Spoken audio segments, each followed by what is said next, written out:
À 4h47 du matin, le 11 mai 1945, le soldat John McKinney était allongé dans sa tente près de la baie de Dingolan, à Luzon, sans savoir qu'environ 100 soldats japonais s'approchaient silencieusement à travers la jungle, prêts à attaquer sa position. Âgé de 24 ans, avec 2 ans et demi de service dans l'armée, McKinney était le fils d'un métayer de Géorgie, avec un niveau d'éducation de la 3e année. En mai 1945, la campagne des Philippines avait déjà coûté aux États-Unis plus de 60 000 pertes. Les forces japonaises à Luzon refusaient de se rendre. Elles lançaient des attaques de nuit, des raids à l'aube, des charges suicides contre les positions américaines. La compagnie A du 123e régiment d'infanterie, 33e division d'infanterie, avait établi un poste avancé près de la baie de Dingolan dans la province de Tayabas. Ce poste protégeait une route d'approvisionnement cruciale. 3 Américains étaient en charge d'une mitrailleuse légère sur le périmètre. McKinney venait de terminer un long poste à cette mitrailleuse.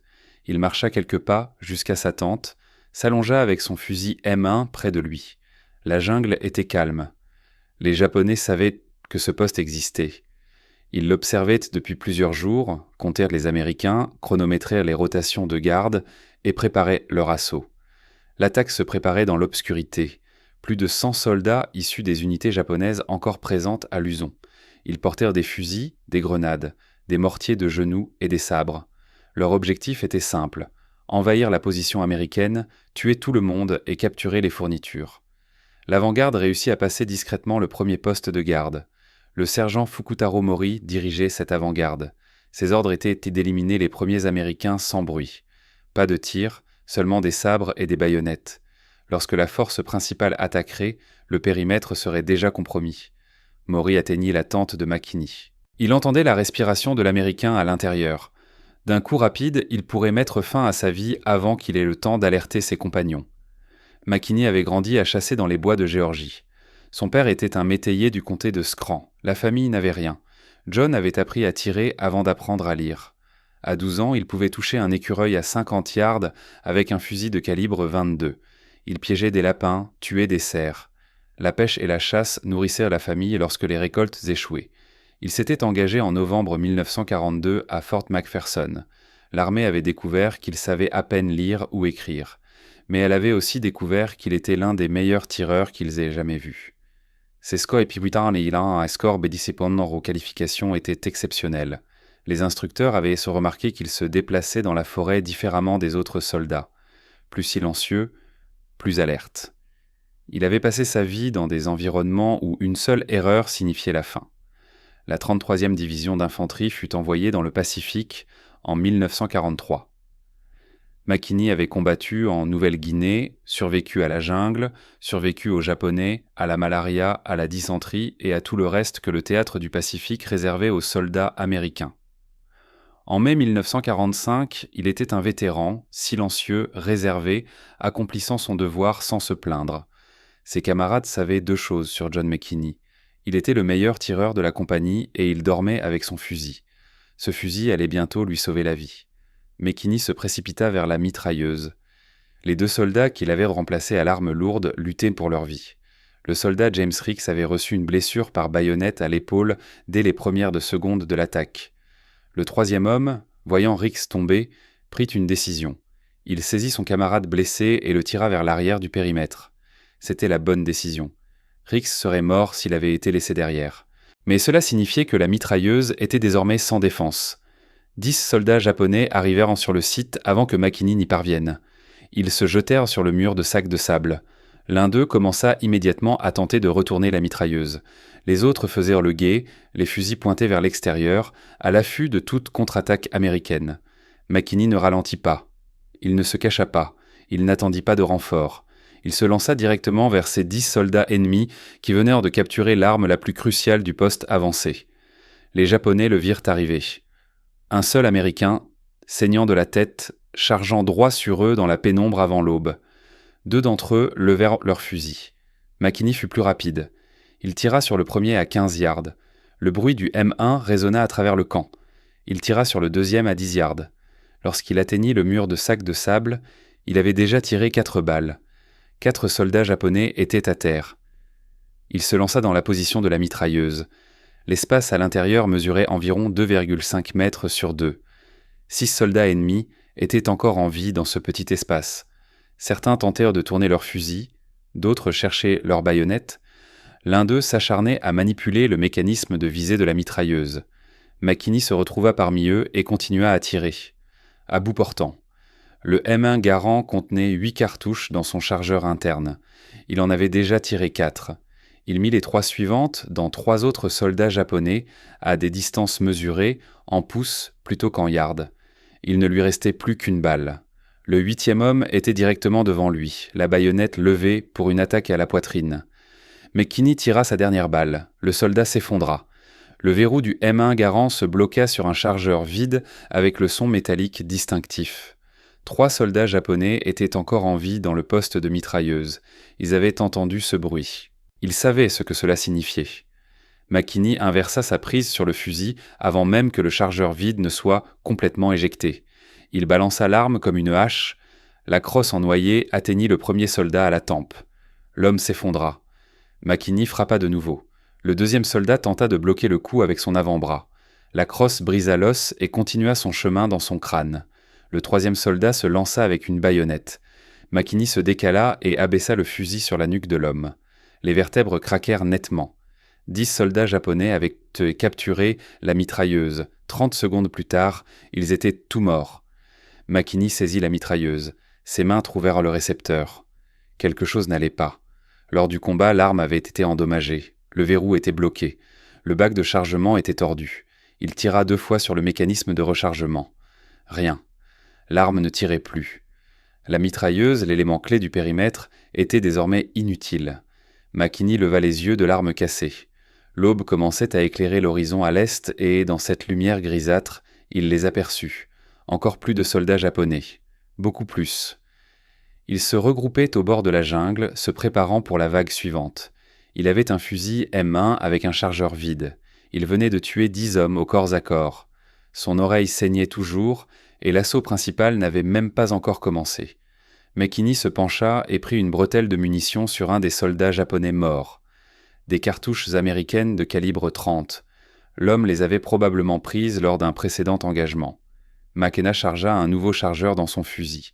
Quelque part dans l'obscurité, un officier japonais criait des ordres. McKenna ne comprenait pas les mots, mais il comprenait le ton.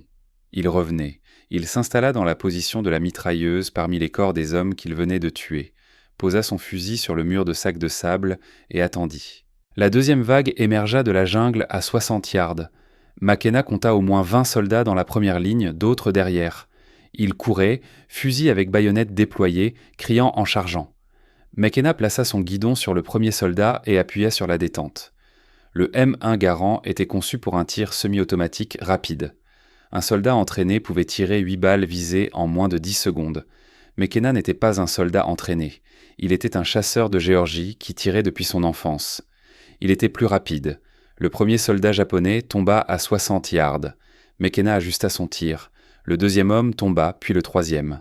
Le M1 secouait son épaule à chaque tir. Les douilles de laiton s'éjectaient sur sa droite. Il ne pensait pas à ce qu'il faisait. Son corps se souvenait de milliers d'heures passées dans les bois de Géorgie. Anticiper la cible, appuyer sur la détente, trouver la prochaine cible, répéter. Le chargeur s'éjecta avec un ping. McKinney inséra un nouveau chargeur pris dans la bretelle.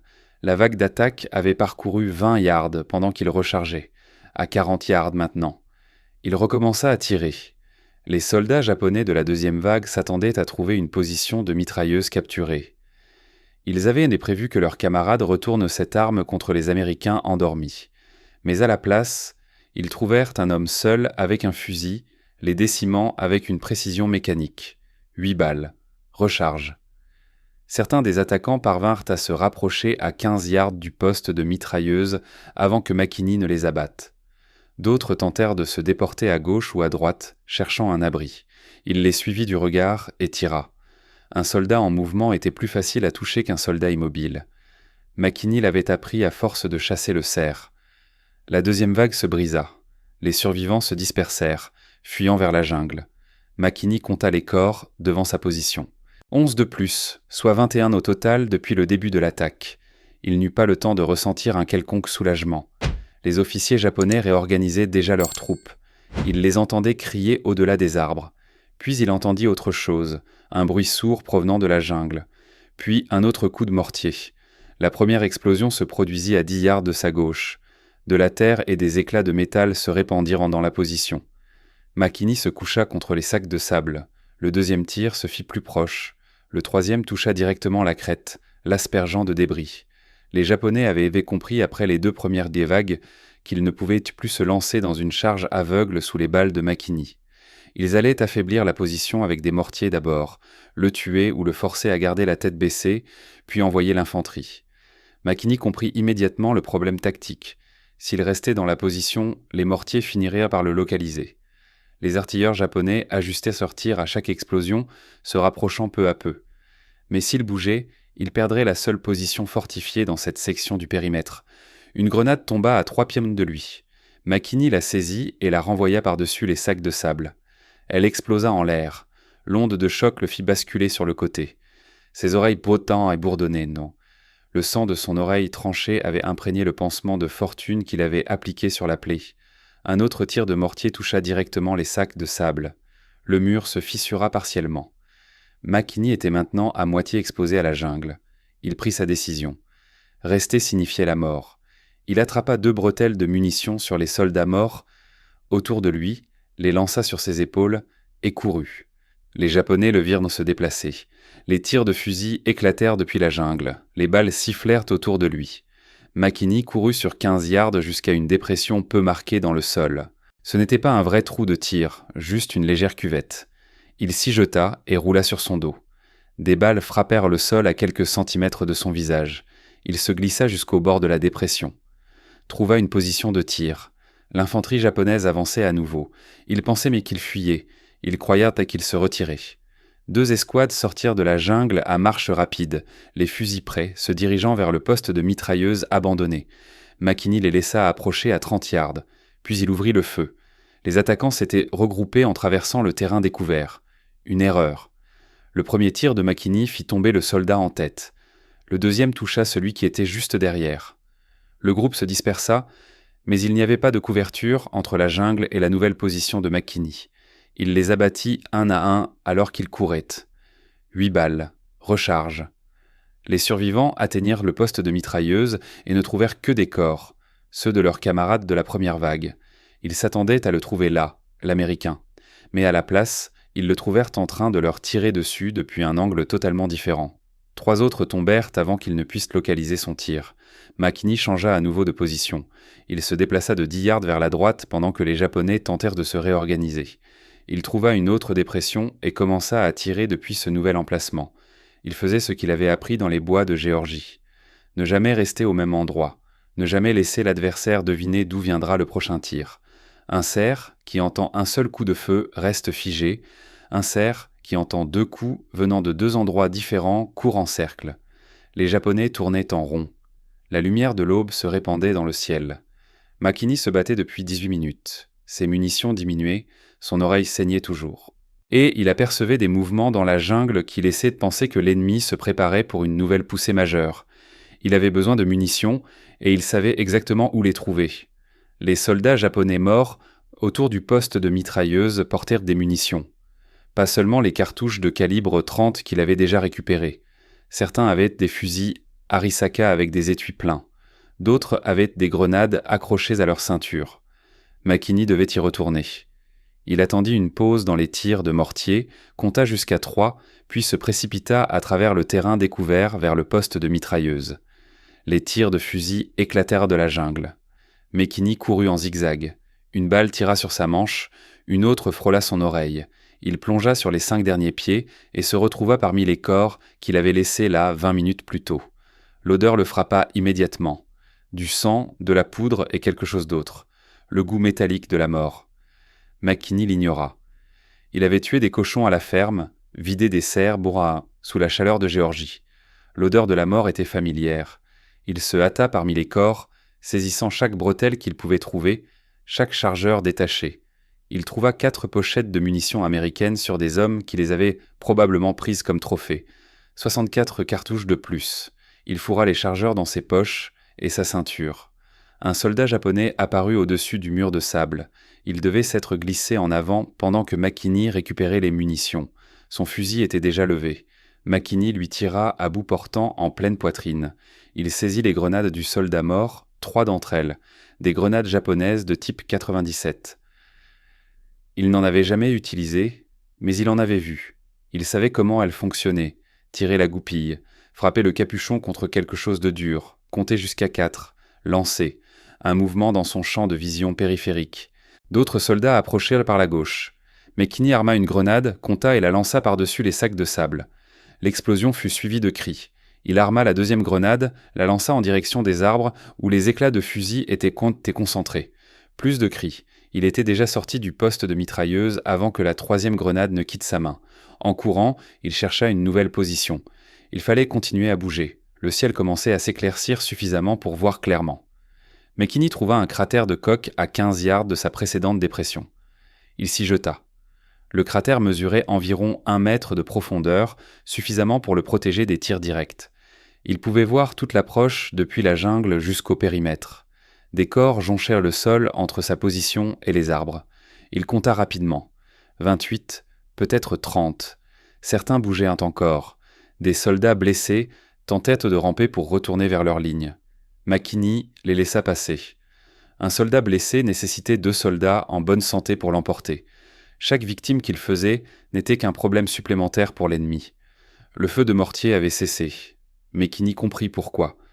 Les Japonais avaient perdu le contact visuel avec lui. Leurs équipes de mortiers ne pouvaient plus ajuster leurs tirs sur une cible invisible. Il avait 15, peut-être 20 minutes avant qu'ils ne repositionnent leurs observateurs. Il utilisa ce temps pour recharger chaque chargeur vide qu'il portait. Ses doigts travaillaient automatiquement. Il insérait les cartouches dans le chargeur, sentait la tension du ressort. 8 cartouches par chargeur, il avait récupéré suffisamment de munitions pour environ 10 recharges. 80 balles contre tous les soldats japonais encore présents dans cette jungle. L'attaque durait depuis 23 minutes. Makini avait tué ou blessé au moins 30 soldats ennemis, mais il savait que les chiffres n'étaient pas en sa faveur. Les Japonais avaient commencé avec environ 100 hommes. Même si la moitié d'entre eux étaient tombés, il en restait encore 50 et il était toujours seul. Où étaient les autres membres de la compagnie A ? La réponse était compliquée. L'attaque japonaise avait frappé plusieurs points le long du périmètre simultanément. La position de Makini se trouvait sur le flanc nord-est. D'autres soldats se battaient sur les côtés sud et ouest du camp. Le commandant de la compagnie tentait d'organiser une défense cohérente. Mais dans la nuit et le chaos d'une attaque surprise, la coordination était presque impossible. Makini n'en savait rien. Il ne savait que cela. Personne n'était venu l'aider. Pas de renfort, pas de feu de soutien, juste lui, son fusil et les corps qui s'amassaient devant sa position. Les Japonais se regroupaient à la lisière de la jungle. Makini les voyait à travers les arbres, des soldats vérifiant leurs armes, des sous-officiers se déplaçant parmi les rangs et des officiers observant le périmètre américain à travers leurs jumelles. Ils s'étaient attendus à submerger ce poste avancé en 5 minutes. Ils avaient perdu près d'un tiers de leur force contre un seul homme en 23 minutes, et ils n'avaient toujours pas percé. L'officier baissa ses jumelles. Makini le vit faire un geste en direction d'une section spécifique du périmètre. Ce n'était pas le poste de mitrailleuse, ni les cratères où Makini s'était battu. L'officier pointait vers les tentes de ravitaillement. Une autre approche, un nouvel axe d'attaque conçu pour contourner la zone de tuerie que Makini avait créée. Makini comprit instantanément les intentions de l'ennemi. Ils allaient le contourner son flanc, attaquer le camp depuis une direction qu'il ne pourrait pas couvrir, et il ne pourrait rien faire pour les arrêter de sa position actuelle. Il avait le choix, rester dans son cratère où il était protégé, ou se déplacer pour intercepter une attaque qu'il ne pourrait peut-être pas atteindre à temps. Makini sortit du cratère et se mit à courir en direction des tentes de ravitaillement. Les tentes étaient à 40 yards de son cratère. Makini couvrit la distance en 8 secondes. Il se jeta derrière une pile de caisses de munitions juste au moment où les premiers soldats japonais émergeaient de la jungle par l'approche sud. Il ne s'était pas attendu à le trouver là. L'avant-garde était composée de 12 soldats avançant en colonne tactique. Ils se dirigeaient vers l'espace entre 2 tentes. Une fois à travers cet espace, ils seraient à l'intérieur du périmètre américain avec des tirs dégagés sur les soldats qui combattaient sur d'autres sections de la ligne. Makini ouvrit le feu derrière les caisses. Les 3 premiers hommes de la colonne tombèrent avant que les autres n'aient le temps de réagir. Le 4e et le 5e tentèrent de riposter, mais ils ne pouvaient pas le localiser dans l'ombre entre les tentes. McKinney les abattit tous les deux. Les 7 restants se dispersèrent. Certains retournèrent vers la jungle. D'autres se jetèrent à couvert derrière des troncs d'arbres ou dans de petites dépressions. McKinney les suivit du regard. Ils étaient cloués au sol, incapables d'avancer, incapables de fuir sans s'exposer. Il tourna son regard vers les arbres. D'autres soldats émergeaient. Le commandant japonais avait engagé sa réserve dans cette attaque par contournement. 20 autres hommes, peut-être 25. Ils virent leurs camarades coincés et hésitèrent à la lisière de la jungle. Cette hésitation leur coûta cher. McKinney tira sur les soldats groupés. 8 balles, recharge, 8 balles. Des corps tombèrent parmi les arbres. Les survivants se replièrent dans des caches plus profondes. Après 26 minutes de combat, McKinney avait tué ou blessé au moins 35 soldats ennemis. Les Japonais avaient tenté 3 approches différentes. Une attaque frontale contre la mitrailleuse, un bombardement au mortier suivi de l'infanterie. Une manœuvre de contournement vers la zone des ravitaillements. Les 3 avaient échoué. Le commandant japonais était face à un problème qu'il n'avait jamais rencontré. Ses renseignements lui avaient indiqué que ce poste était défendu par une petite force américaine avec peu d'armement lourd. La doctrine standard prévoyait des attaques nocturnes massives contre de telles positions. La vitesse et les effectifs compenseraient tout avantage défensif, mais un seul homme avait perturbé tout cela. Le commandant ne savait pas que c'était un seul homme. Ses soldats rapportèrent des tirs intenses provenant de plusieurs positions. Ils avaient vu des éclats de fusil depuis le poste de mitrailleuse, puis d'une dépression à 30 yards, puis derrière les caisses de ravitaillement. Il semblait que les Américains avaient établi des champs de tir entrecroisés, plusieurs tireurs se soutenant mutuellement. Cette évaluation était incorrecte, mais elle influença les tactiques japonaises pour la phase suivante du combat. Les équipes de mortiers se repositionnèrent au sud-ouest. Elles commencèrent à faire pleuvoir des obus sur la zone des ravitaillements. McKinney entendit les premiers impacts et se déplaça immédiatement. Il avait appris que les positions statiques attirèrent le feu des mortiers. Le mouvement signifiait la survie. Il courut vers le nord, le long du périmètre, et trouva un trou de tir abandonné quand son occupant était allé renforcer la défense sud. Il s'y jeta. Le trou était plus profond que ses positions précédentes, à 1,20 mètres de profondeur, avec une marche de tir qui lui permettait de voir par-dessus le rebord. L'infanterie japonaise attaqua à nouveau, cette fois par 2 directions simultanément. Un groupe venant du sud, l'autre de l'approche nord-est initiale. Il cherchait à diviser son feu, à le forcer à choisir quel assaut engager. McKinney engagea les 2. Il tira 4 balles sur le groupe sud, abattant 2 hommes, tourna son fusil vers le nord-est, tira 4 balles sur ce groupe, tuant encore 2 autres. Le M1 émit son fameux « ping » de vide. Il rechargea en moins de 3 secondes et tira à nouveau sur le groupe sud. L'attaque se bloqua. Aucun des 2 groupes ne pouvait avancer sous le feu nourri des balles, mais aucun des 2 ne se replia non plus. Ils se couchèrent au sol et commencèrent à riposter. Les balles sifflèrent au-dessus de la tête de McKinney. Les impacts se faisaient entendre autour de son trou de tir. Il était désormais pris sous le feu de 2 directions. Ses munitions commençaient à manquer, et les Japonais apprenaient. Ils avaient compris que le feu venait d'une seule position. Un seul tireur, pas une escouade, pas de position intercalée, juste un homme qui bougeait vite et tirait avec précision. Cette prise de conscience changea tout. Les soldats japonais cessèrent d'attaquer en vague.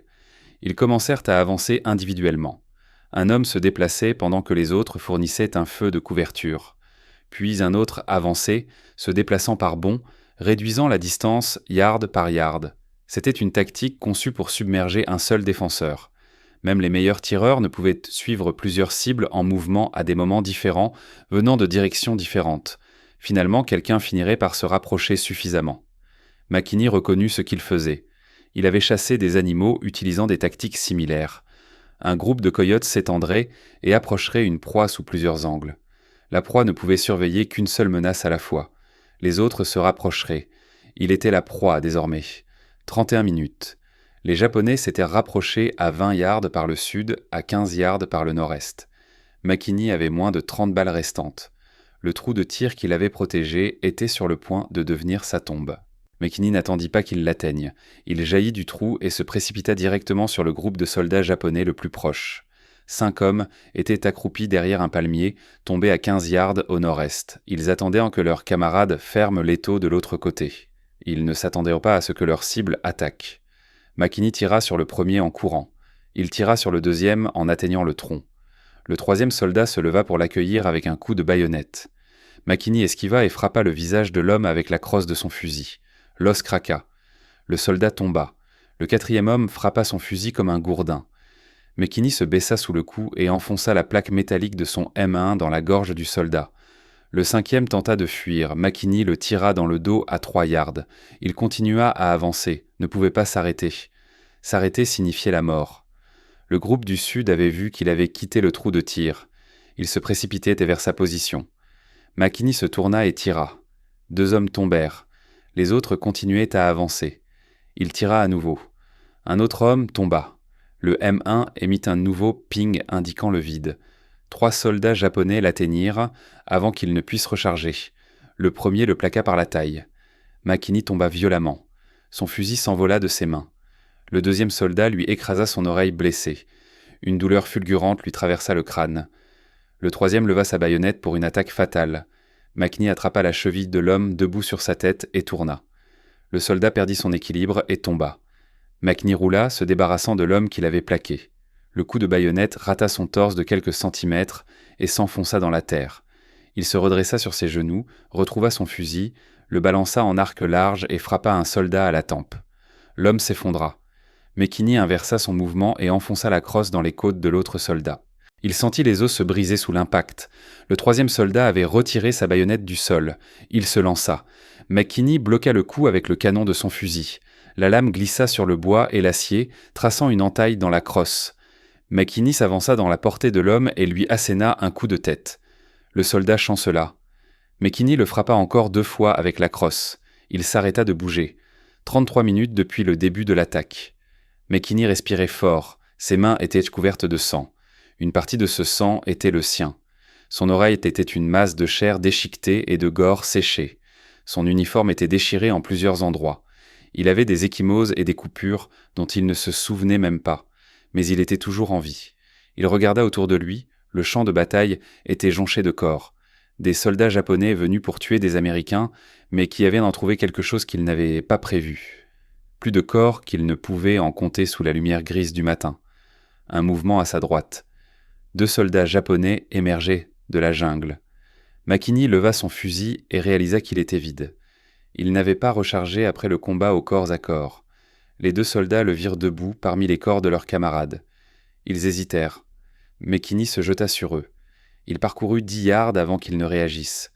Le premier essaya de lever son fusil. Trop lent. La crosse du fusil de McKinney le frappa sous le menton. Le deuxième soldat tourna les talons pour fuir. McKinney le rattrapa en 3 pas et le frappa dans le dos. 34 minutes. La position des mortiers. McKinney se souvint avoir vu des éclats de canon venant du sud-ouest. Les mortiers avaient pilonné ces positions tout au long de la bataille.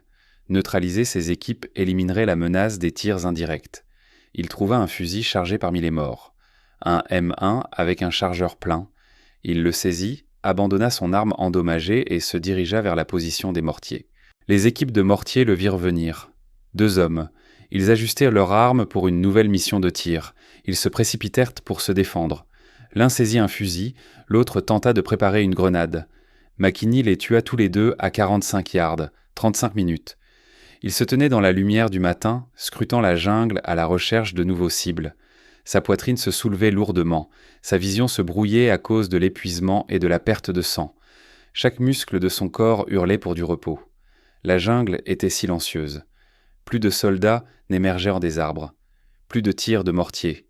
Plus de tirs de fusil venant de positions dissimulées, juste les gémissements des hommes blessés et le bourdonnement des mouches qui se regroupaient déjà autour des morts. McKinney marcha en direction du périmètre américain. Il était à mi-chemin lorsqu'il aperçut des silhouettes se dirigeant vers lui. Des uniformes américains, des soldats de la compagnie A qui avaient enfin percé pour arriver jusqu'à sa section du périmètre. Ils s'arrêtèrent lorsqu'ils le virent, couvert de sang, portant un fusil qui n'était pas le sien, entouré de corps. McKinney baissa son arme. Les renforts fixaient la carnage autour de lui, le poste de mitrailleuse dévasté, les corps éparpillés de la jungle au périmètre. 36 minutes après que le sergent Fukutaro Mori ait fendu sa tente, le soldat John McKinney était toujours debout, toujours vivant, toujours en contrôle total de la zone. La bataille était finie, mais personne ne comprenait encore ce qui s'était réellement passé. Les soldats qui atteignirent Mekini ce matin-là étaient du 2e peloton. Ils s'étaient battus sur le côté ouest du périmètre lorsque l'attaque japonaise avait frappé.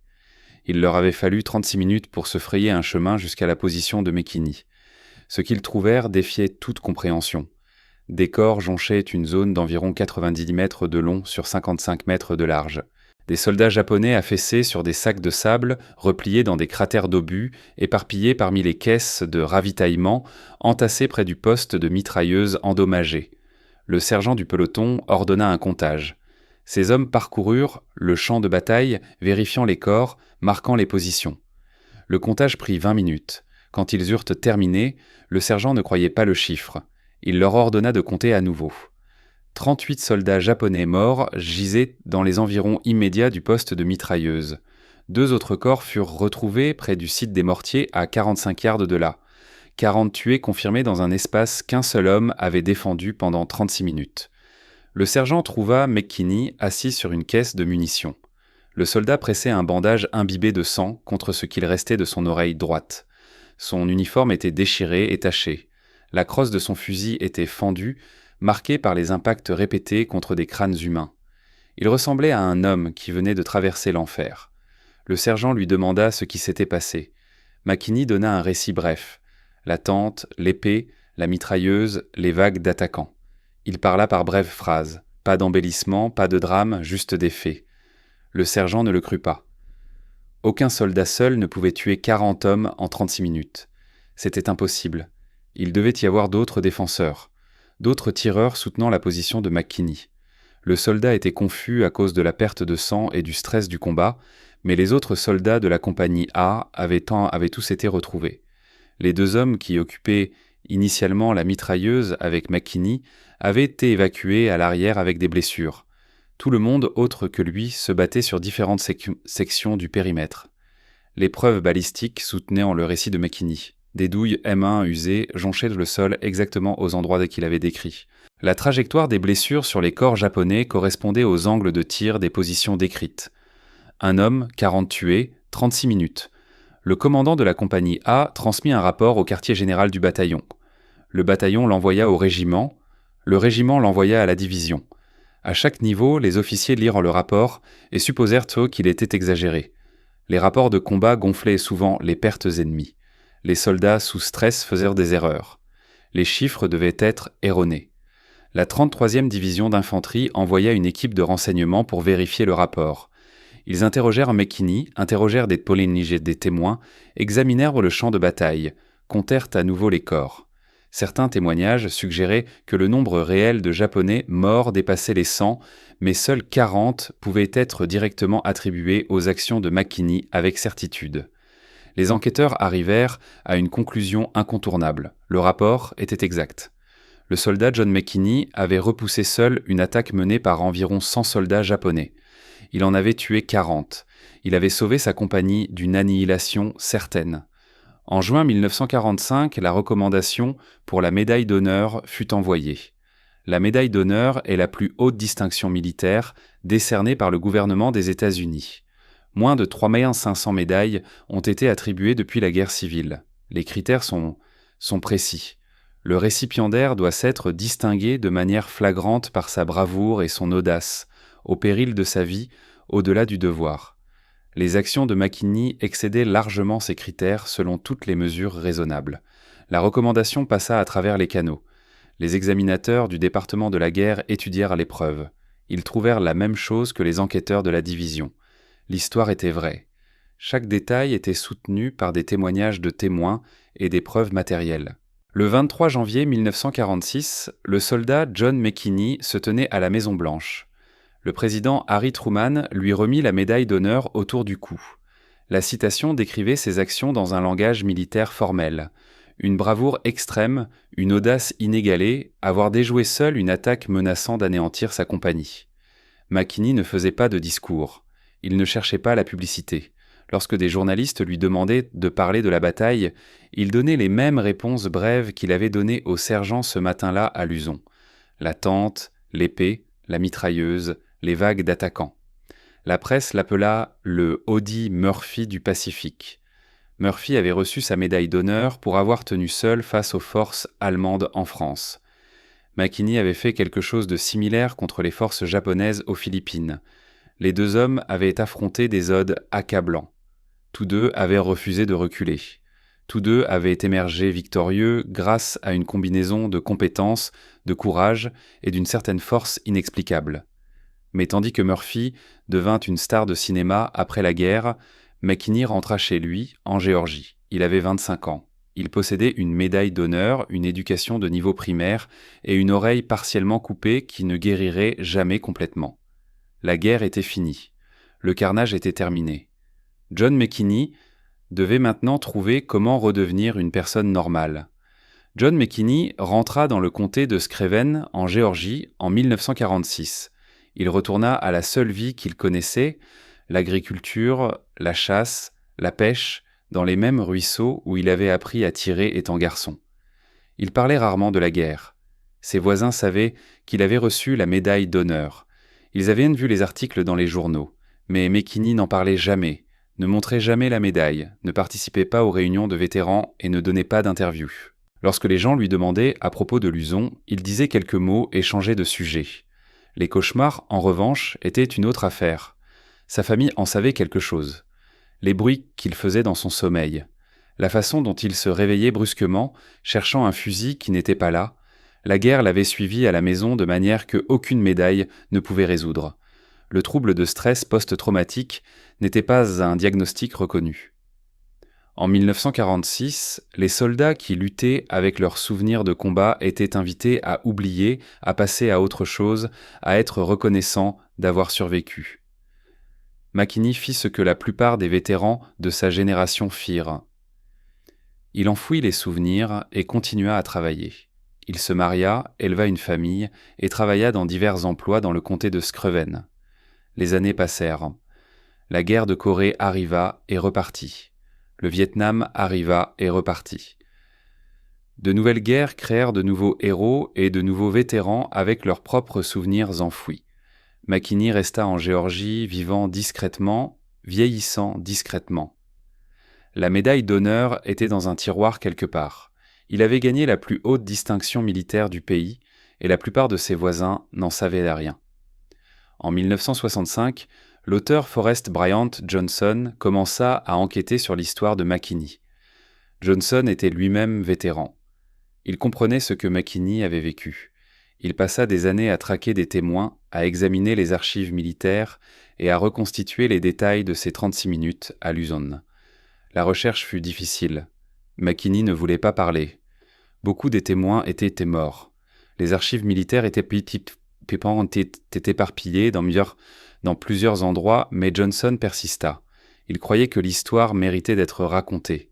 Son livre Phantom Warrior fut publié en 2007. Il documentait l'enfance de McKinney en Géorgie, son service dans le Pacifique et la bataille qui lui avait valu la médaille d'honneur. Le livre attira une attention renouvelée sur un héros que la plupart des Américains n'avaient jamais entendu mentionner. McKinney ne vivait pas pour voir le livre publié. Il mourut le 5 avril 1997 à Sylvania, en Géorgie. Il avait 76 ans. Le fils de métayer, qui avait tué 40 soldats japonais avec un fusil et ses mains nues, s'éteignit paisiblement, entouré de sa famille. Il fut enterré dans le comté de Screven, non loin de la terre où il avait appris à chasser. 20 ans après sa mort, la Géorgie lui rendit de nouveau hommage. En 2017, la législature de l'État vota pour renommer une section de route dans le comté de Screven. Elle devint la route John R. McKinney, médaille d'honneur. Une cérémonie fut organisée. Des vétérans y assistèrent. La famille McKinney accepta cet honneur au nom d'un homme qui n'avait jamais cherché à être reconnu pour ce qu'il avait fait. Le panneau de la route se dresse aujourd'hui. Les conducteurs passent sans savoir l'histoire derrière ce nom. Ils ne savent rien de la tente et de l'épée. Ils ne savent rien de la mitrailleuse et des 36 minutes. Ils ne savent pas que l'agriculteur silencieux qui vivait autrefois près de là avait sauvé une compagnie entière par un acte de violence et de courage qui défie encore aujourd'hui la croyance. 40 hommes en 36 minutes. Un fusil, un soldat, un matin aux Philippines qui aurait dû se terminer en massacre mais qui prit une toute autre tournure. Le soldat John McKinney n'a jamais demandé à être un héros. Il était un garçon de ferme qui s'est engagé dans l'armée parce qu'il y avait une guerre.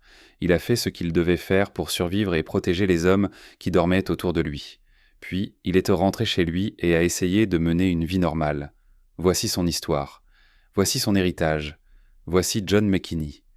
Si cette histoire vous a touché comme elle nous a touchés, faites-moi une faveur. Appuyez sur ce bouton « Like ». Chaque like aide YouTube à montrer cette histoire à plus de gens. Abonnez-vous et activez les notifications. Nous sauvons des histoires de oubliés des archives poussiéreuses chaque jour. Des histoires de garçons de ferme et de soldats qui sauvent des vies avec des fusils et les mains nues. Des gens réels, des héroïnes réelles. Vous n'êtes pas seulement un spectateur.